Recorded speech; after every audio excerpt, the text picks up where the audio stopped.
You should have seen Wade Campbell's face when I handed him that resignation letter. Pale as concrete, voice cracking like my teenage sons used to. He actually said, "Is this some kind of joke, Gary?" Like my silence for the past 3 weeks wasn't answer enough, but let me back up. I'm Gary Morrison, 53 years old, and I've been running warehouse operations at Summit Logistics Solutions for 25 years. Started on the loading dock when I was 28, worked my way up through every department, survived 4 ownership changes and more budget cuts than I care to count. My story hits different because it's not just about one guy getting screwed over. It's about what happens when loyalty meets indifference and experience gets tossed aside like yesterday's shipping reports. 3 years ago, my divorce wiped out half my savings and left me with a mortgage I couldn't refinance and college tuition bills that kept climbing. My son Tyler was finishing his junior year at State, and I'd promised his mother I'd handle the education costs no matter what happened between us. That promise meant I couldn't afford to job hop like younger guys could. I needed this place to work, needed them to see what I was worth before my back gave out completely, or they decided 53 was too old for operations management. The conference room still smelled like burnt coffee and cheap carpet when I clicked to my final slide. Project complete. Cost savings locked in at $1.8 million annually. Distribution efficiency up 40%.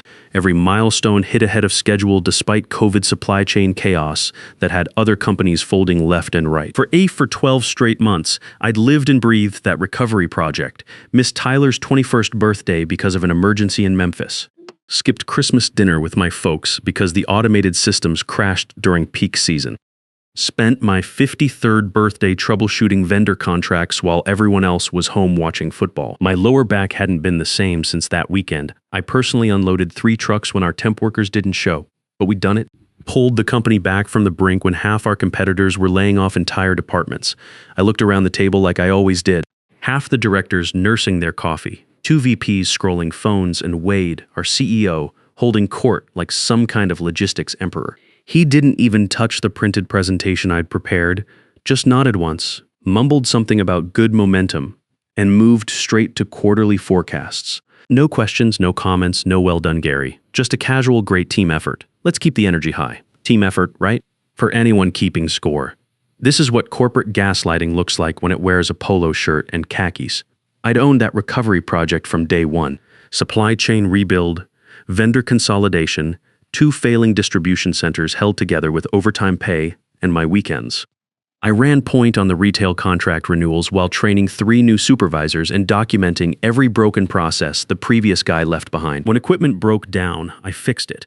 When clients threatened to pull contracts during the worst supply shortage in decades, I calmed them down with solutions I'd crafted at 2 a.m. When the numbers didn't add up because everyone was panic buying everything, I made them work myself using spreadsheets I'd built from scratch. And now my name wasn't even in the executive summary. I checked the handout afterward in the men's room. They listed the project team as a bullet point under operational improvements. Department heads got individual recognition. The IT guy who helped me install new servers got a mention. Even the intern who organized my filing got credit for administrative support. I wasn't even that. After the meeting, I passed Wade in the hallway. He didn't make eye contact, just said, "Let's circle up next quarter." Yeah, sure. I kept walking like he was a calendar reminder I'd already snoozed twice. I didn't answer because the file was already saved on my desktop. Final notice reviewed by legal, dated, signed, reviewed 3 times. I'd prepared it the week after he skipped our monthly one-on-one, then posted a company-wide email thanking everyone for the project's success, mentioning every department head except mine. The same week I had to miss Tyler's college orientation because of another emergency Wade created by ignoring my warnings about the Memphis facility. My ex-wife had to drive down there alone, fielding questions about career day presentations and parent weekend events I'd never attend, because this place demanded everything and gave back nothing. That night, Tyler called me from his dorm. "Dad, you missed a good day. They had this whole thing about supply chain management. Made me think of you." His voice had that careful tone kids use when they're trying not to make you feel bad about something that already hurts. Maybe next time. There wouldn't be a next time. Not here. Not while I was invisible. I didn't need revenge.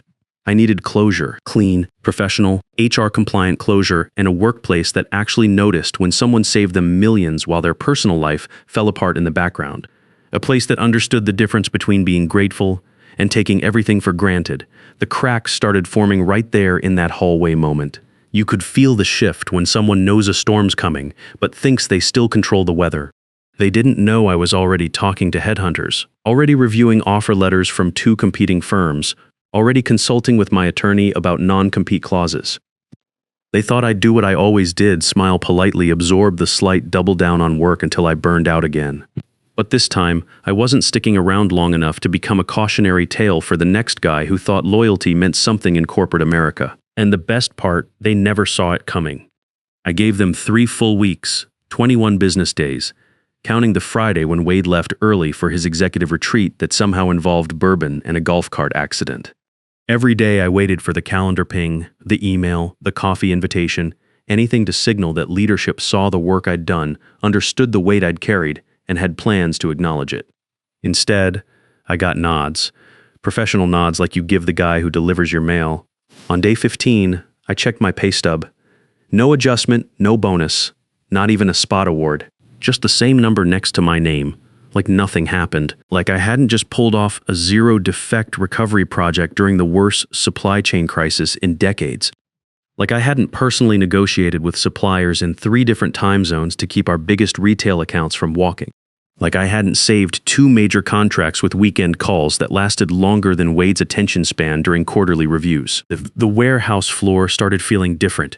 Conversations shifted when I walked past, not because I was being talked about, but because I wasn't. That's the part they don't tell you about workplace invisibility. It doesn't always feel like exile. Sometimes it feels like being absorbed into the machinery, becoming part of the background hum nobody notices until it stops. My doctor had been after me for months to do something about the stress. Blood pressure readings that made him frown, sleep patterns that had me waking up at 3 a.m. with my mind racing through vendor contracts and delivery schedules. "Gary, you're 53, not 33. He'd said during my last visit, "Your body's keeping score even if your paycheck isn't." He was right. I'd been popping ibuprofen like candy for the back pain, drinking more coffee than water, and my last decent night's sleep happened sometime before the Memphis crisis in February. The project had taken everything I had to give, and I'd given it gladly because I thought it mattered, because I thought they'd notice. By the 3rd Monday, I walked over to Helen Stevens, Wade's assistant, and asked the question that had been eating at me for weeks. "Any word on the post-project promotion timeline?" She barely looked up from her computer, typing with the kind of aggressive precision that meant she was probably updating Wade's calendar with more golf meetings. "He said he'll circle back next quarter." Next quarter, as in 3 months from now? As in after the next crisis I wouldn't be leading? As in, we're hoping you quietly give up and stop asking uncomfortable questions about recognition. I nodded, said thanks like a good soldier, walked back to my office. Then I opened the folder titled "When They Don't." Inside was the PDF I'd been refining for 2 weeks. I'd written it the night I pulled the final cost reports off the shared drive after spending an hour on the phone with Tyler about his upcoming senior year expenses. "Dad, I can get a part-time job," he'd said, and I could hear the worry in his voice. "I know things have been tight since the divorce. You focus on your studies," I'd told him. "I've got this handled." But sitting in my home office at 11 p.m., looking at tuition bills and mortgage statements, I realized I'd been counting on something that was never coming. A promotion, a raise, some sign that 25 years of showing up and solving problems meant something more than just showing up tomorrow to solve different problems. The resignation letter was clean, professional, everything HR would expect. "Dear Wade, I want to thank you for the opportunities I've had over the past 25 years at Summit Logistics Solutions. All very proper, all very by the book." But then, just above my signature, I added a line that would make his day spiral into chaos.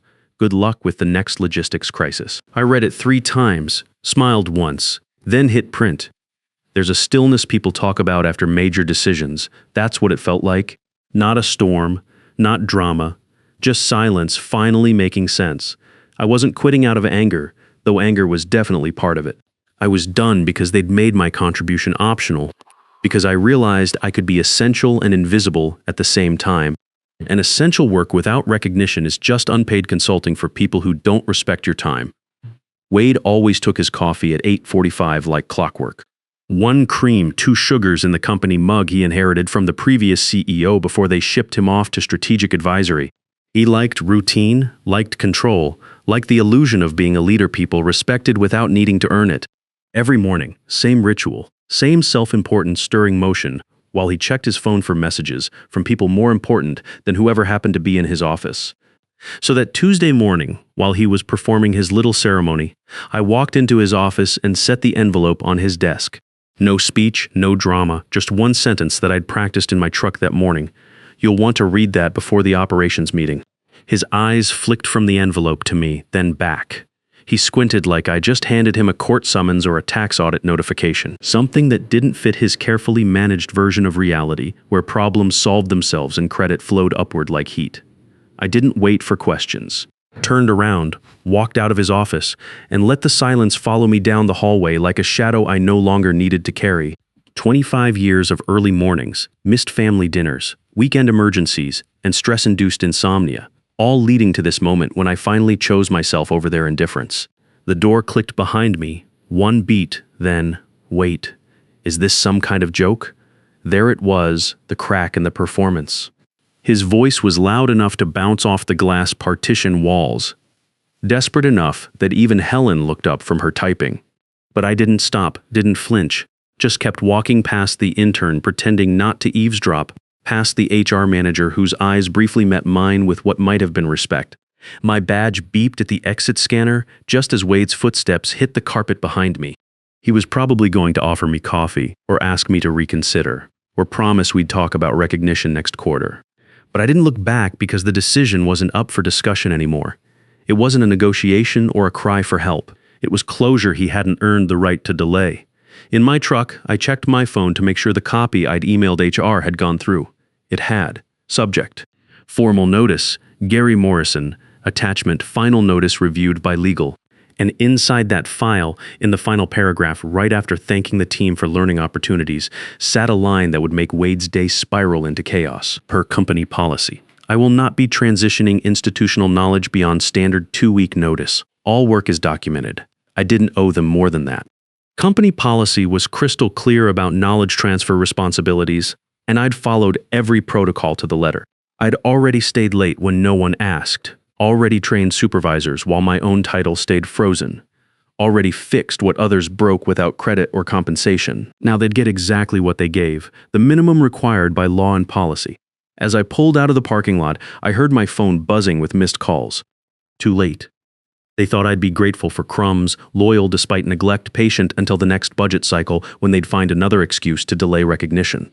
They forgot who built the systems they were standing on, and they were about to find out what happens when the foundation walks away. The irony wasn't lost on me. For months, I'd been documenting everything obsessively, partly because it was good practice, but mostly because I'd learned not to trust anyone else's memory about who did what. Every vendor contact, every process improvement, every workaround for the legacy systems that held this place together. All of it lived in encrypted directories on my personal laptop and secure drives that required my credentials to access. I tried explaining this to Wade multiple times during our monthly meetings, back when he still pretended to have them. We need redundancy in our system access, I told him. If something happens to me, you'll have problems. He'd wave it off like I was being paranoid, say something about cross-training being on the roadmap for next fiscal year. Next year, always next year, like institutional knowledge could be downloaded from Google when convenient. By Thursday, they were already scrambling. I got the first text at 9:15 a.m. from someone on the warehouse team. Hey Gary, do you happen to have the latest vendor contact spreadsheet? Something's missing in the shared folder. 5 minutes later. Also, what's the correct sequence for the Memphis changeover? The documentation seems incomplete. I didn't respond. My phone was still getting notifications, but only because I hadn't bothered disabling them yet.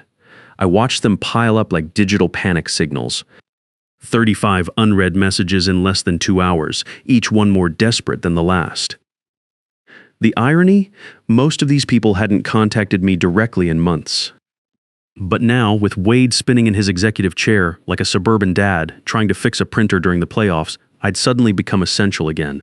25 years of being taken for granted, and it took exactly 36 hours for them to realize what they'd lost. They tried replicating my efficiency protocols using a year-old training manual someone found in the archives. It was obsolete before it was printed, created back when we still used the old inventory system and had different vendor relationships. The vendor matrix they were using still referenced suppliers I'd replaced 8 months ago during the supply chain crisis. 3 of those companies had gone out of business during COVID, but apparently nobody else had been paying attention to those details.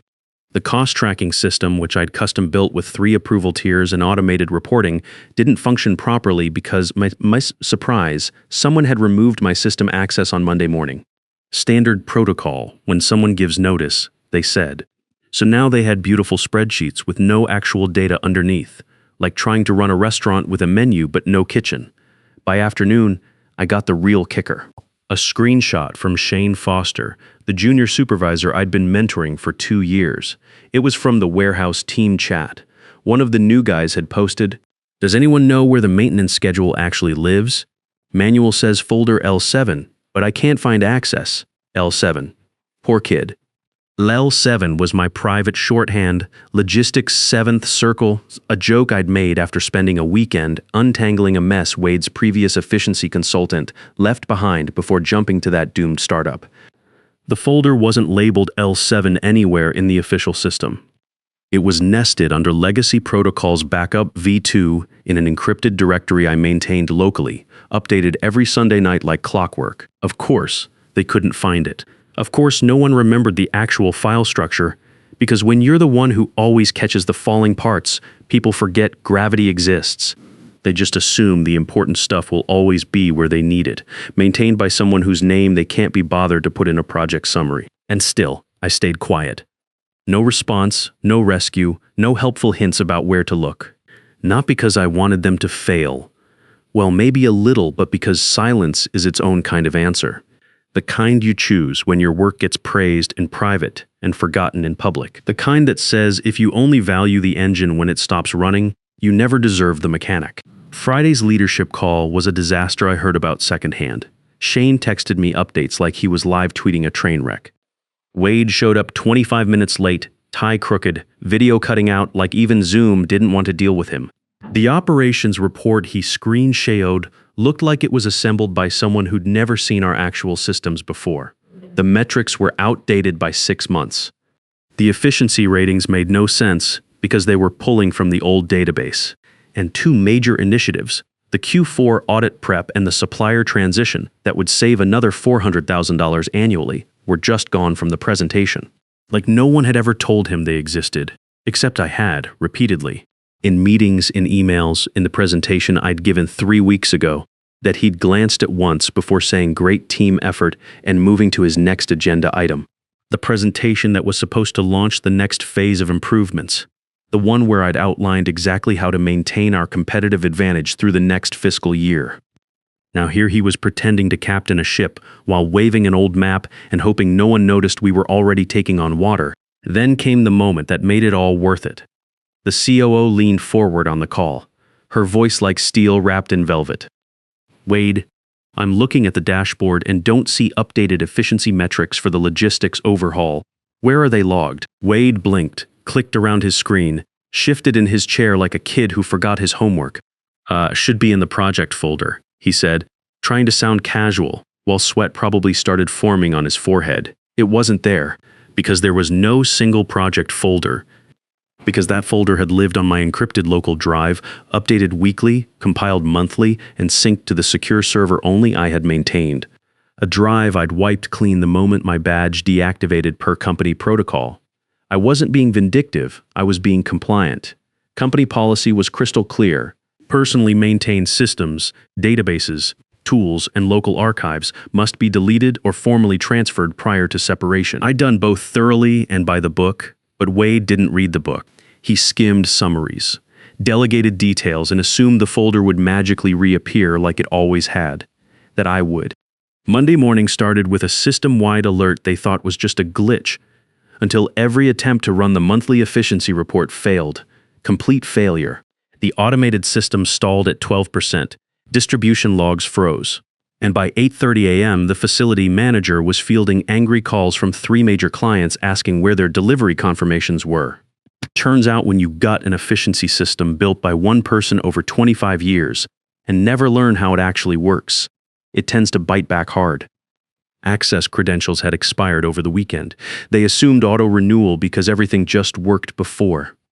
But the auto-renewal wasn't automatic.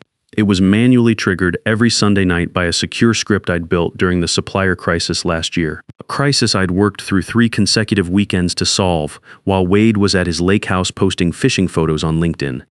So without the renewal trigger, the whole authentication chain collapsed like dominoes. Then came the real chaos.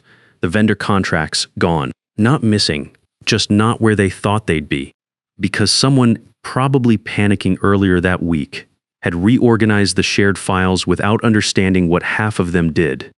I'd labeled everything clearly, but when you think the organization fairy will handle your thinking, even a folder called Do Not Move, Vendor Masters feels optional. Wade naturally tried to override everything manually. That's when he met the security wall I'd built with my own hands after the last consultant nearly deleted live production data with a careless command. The override failed. The system returned one beautiful, brutal message: User G. Morrison terminated. Administrative reset required. It sat there on his screen like a ghost of every time they'd taken my work for granted. Administrative reset had been my idea, something I'd fought to implement when Wade called it overkill. Now he was locked out of his own system by a security protocol he'd never understood, built by a man he'd forgotten to acknowledge. Tuesday morning brought the call I'd been expecting. HR first, voice careful like she'd drawn the short straw. "Hi, Gary. Wade would like to speak with you. He's hoping you'd consider returning temporarily, just to help smooth the transition." I smiled into my coffee. I appreciate the call, but I already transitioned everything that was mine to transition. It's all documented. He's hoping for some hands-on guidance. Maybe just a week or two, of course he was, because now the warehouse was bleeding money and the Band-Aids weren't holding, because they'd realized team effort doesn't mean much when no one on the team knows where the wires connect. "I'm not available for that," I said. I left cleanly, on time and by the book. A few hours later, Wade himself called. His voice was too upbeat, like a salesman who knows he's already lost but has to make the pitch anyway. "Hey Gary, glad we could connect. Look, I think we got off on the wrong foot after the project. I'd love to bring you back for a few weeks just to help the team get situated. I can offer you a 25% bump." I didn't say anything. Let him fill the silence with desperation. "Okay, 40% and a director title. Fully remote, you'd be back in the system this afternoon." I let the offer hang there, then answered flatly. "Wade, this was never about money." Silence. "You missed the moment," I continued. "Not the payout. The moment." He tried pivoting, talked about rebuilding trust, valuable contributions, long-term vision, all the corporate speak he should have used 3 weeks ago. That's when I cut in. "You remember the efficiency documentation I created? Of course, it was in the shared system. You removed my access the same day I submitted notice. So the vendor protocols, the maintenance schedules, the cost-tracking algorithms, they're all in that system you can't access anymore." What I heard in his silence wasn't anger. It was the hollow realization that the collapse wasn't accidental. It was structural, built on his choices, his indifference, his assumption that competence was replaceable and loyalty was infinite. But I could have left them to completely self-destruct. Instead, I did one thing right. Shane Foster deserved better than to inherit a disaster. When they offered him interim operations manager, I coached him through the negotiation. Fixed-term contract, signature authority on vendor decisions, performance metrics tied to his recommendations, not inherited problems, and full attribution in any published results. Shane rewrote their offer from scratch and slid it back across their conference table like a man who knew his worth. They signed it the next day. Just like that, he walked in, not as a desperate replacement, but as the only person who could untangle Wade's mess. 6 months later, I got a LinkedIn message from Carol Stevens in quality control. "Wade's been moved to strategic advisory. They're calling it a lateral opportunity." Strategic advisory. Corporate purgatory. He'd keep his salary, maybe his office, but nobody would listen to him again. Meanwhile, the efficiency project I'd bled for now sits on the company website. Innovative operational transformation. Scalable efficiency model. Only one name listed under project leadership. Shane Foster. I didn't flinch. He'd earned it. These days, I work from home. Freelance logistics consulting, efficiency audits, system designs for companies that remember how to say thank you. My rate is triple what they used to pay me, and nobody questions whether I deserve it. For the first time in 25 years, I'm not waiting for someone else to decide what I'm worth. Sometimes the most powerful thing you can do is simply stop doing what you've always done. When people take your work for granted long enough, they forget it was never guaranteed. Your worth isn't determined by how much they need you when you're gone, but by how much you respect yourself when you're still there. I'm freezing. I'm bleeding. Slowly fading away. But don't worry, I'm fine.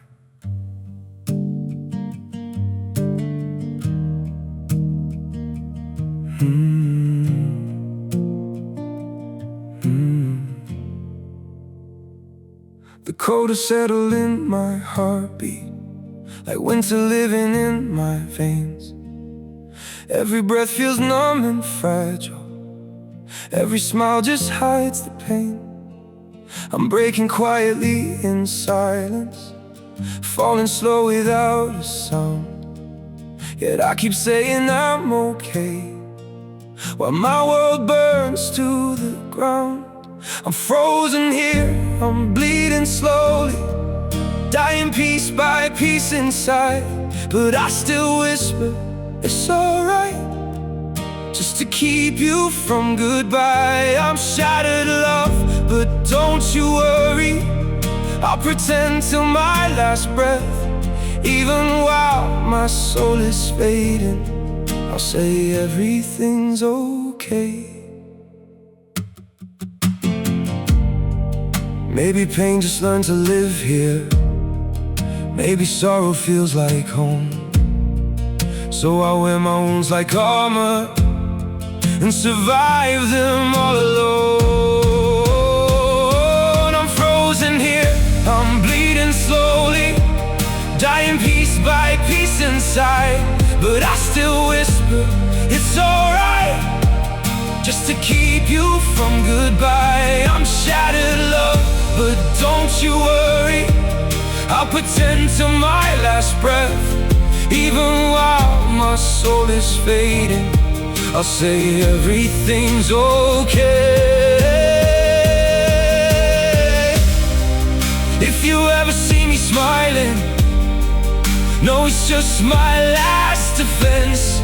'Cause sometimes love means hiding how much you're suffering. No, I'm frozen here, I'm bleeding slowly, dying piece by piece inside. But I still whisper, it's alright, just to keep you from goodbye. I'm shattered, love, but don't you worry, I'll pretend till my last breath. Even while my soul is fading, I'll say everything's okay. It's okay.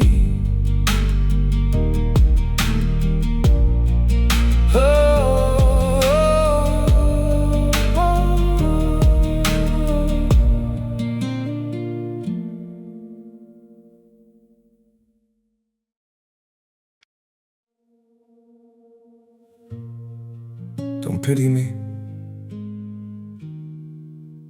My heart doesn't need your mercy. I can still stand on my own.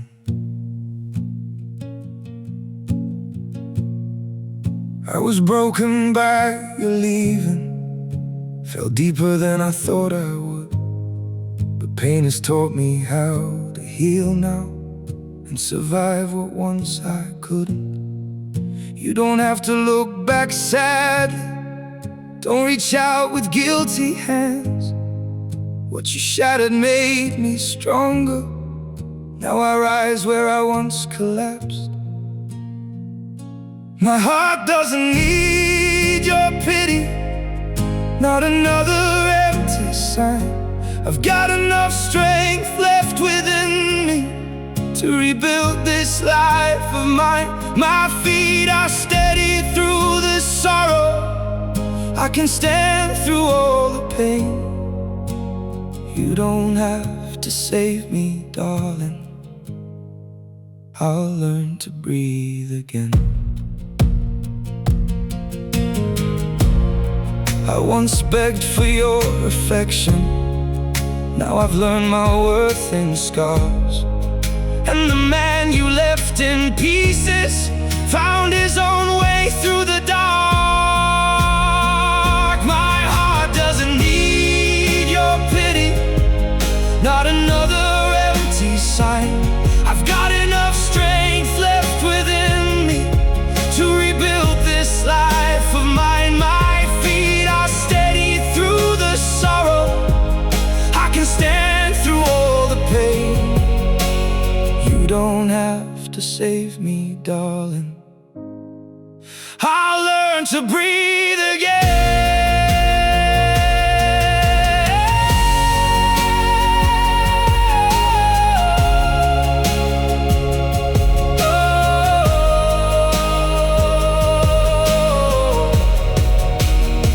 So keep your sympathy behind you. I don't need what's left undone. Sometimes losing who once broke you is how healing has begun. My heart doesn't need your pity, not another empty sign.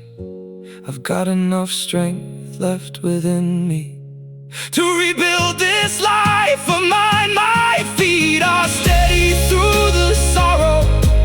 I can stand through all the pain. You don't have to save me, darling. I'll rise alone again.